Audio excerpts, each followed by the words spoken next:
Welcome. If you want to transfer data from Huawei Mate 10 Lite to other Android smartphone, for the first we have to get the application to transfer data.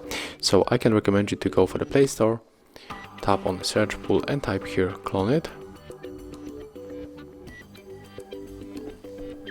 And we have to get this application, CLONEit, the best copy all data from the small Super Tools Corporation. And if you got it and if it finished download, you can open it. And of course, on this second Android smartphone, you have to do the same.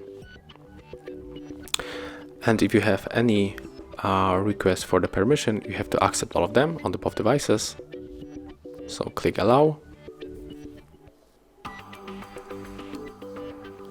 Click sender on your Huawei Mate 10 Lite, tap set, turn on location, then just go back and click sender one more time.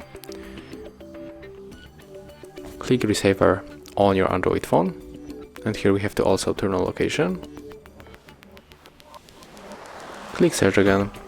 And if you got here the Android share icon like that, you have to click on it. And right now we have two ways to connect. We can scan this code, but also we can input the password manually. So we have to pick your way. I'm going to scan the code.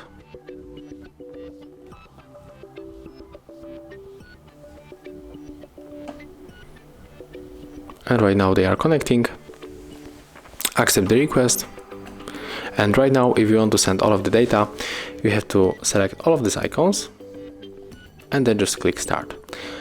If you want to, for example, send only photos, you click here and then tap start.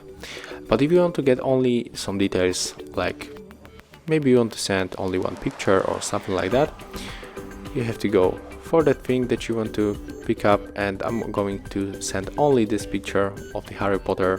So select, click start, tap OK, and as you can see, it's finished. So that's how it looks. Thank you guys for watching. Leave thumbs ups, comments, and subscribe to our channel.